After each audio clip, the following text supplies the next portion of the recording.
ഒരു ബിൽഡിങ്ങിൻ്റെ അല്ലെങ്കിൽ കെട്ടിടത്തിൻ്റെ എന്താണ് നെടുന്തൂണ് അല്ലെങ്കിൽ നട്ടെല്ല് എന്ന് പറയുന്ന സാധനമാണ് എന്ത് നമ്മളെ കോളം എന്ന് പറയുന്നത് അല്ലേ. ഇതൊരു വെർട്ടിക്കൽ കംപ്രഷൻ മെമ്പറാണ്. ഓക്കെ, എങ്ങനെയാണ് ഇതിൽ ലോഡ് ട്രാൻസ്ഫർ നടക്കുന്നത്?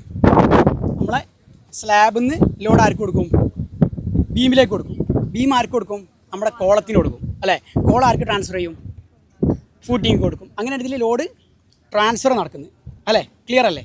ഓക്കെ, ഇനി നമ്മളെ കോളം എത്ര ഷേപ്പിലുണ്ട്? നിങ്ങൾ സർക്കുലർ കോളം ഉണ്ട്, അതുപോലെ തന്നെ റെക്റ്റാങ്കിൾ, സ്ക്വയർ അതൊക്കെ ഉണ്ട് അല്ലേ.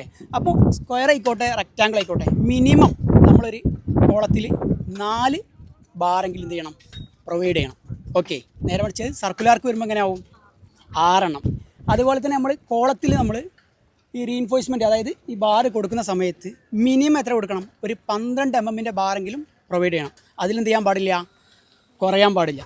അതുപോലെ തന്നെ ഈ ലോഞ്ചിറ്റ്യൂഡിനൽ റീഇൻഫോഴ്സ്മെൻറ്റ് കൊടുക്കുമ്പോൾ കോളത്തിൻ്റെ ഗ്രോസ് ഏരിയൻ്റെ 0.8% മിനിമം നമ്മൾ എന്ത് ചെയ്യണം? ലോഞ്ചിറ്റ്യൂഡിനൽ റീഇൻഫോഴ്സ്മെൻറ്റ് എന്ത് ചെയ്യണം? പ്രൊവൈഡ് ചെയ്യണം. മാക്സിമം ഗ്രോസ് ഏരിയൻ്റെ 6% പ്രൊവൈഡ് ചെയ്യാം. കോളം പ്രൊവൈഡ് ചെയ്യുന്ന സമയത്ത് കവർ കൊടുക്കണം അല്ലേ. ഹോംവർക്കും നമ്മുടെ ഈ റീഇൻഫോഴ്സ്മെൻറ്റ് നമ്മൾ എന്ത് ചെയ്യണം? ഗ്യാപ്പ് വേണം, കവർ വേണം അല്ലേ. അത് 40 mm കവർ കൊടുക്കണം. ഓക്കെ, അതെന്തിനാണ് നമ്മളങ്ങനെ കൊടുക്കുന്നത്? കൊറോഷൻ റെസിസ്റ്റ് ചെയ്യാൻ വേണ്ടിയിട്ടാണ് നമ്മളങ്ങനെ എന്ത് ചെയ്യുന്നത്? ക്ലിയർ കവർ കൊടുക്കുന്നത്. അതുപോലെ തന്നെ നമ്മൾ കോൺക്രീറ്റ് ചെയ്യുന്ന സമയത്ത് മിനിമം കോൺക്രീറ്റിൻ്റെ മിക്സ് നമ്മൾ ഇത്ര പ്രൊവൈഡ് ചെയ്യണം? M20 എങ്കിലും എന്ത് ചെയ്യണം?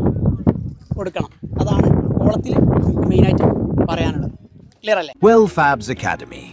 Learn, build, achieve.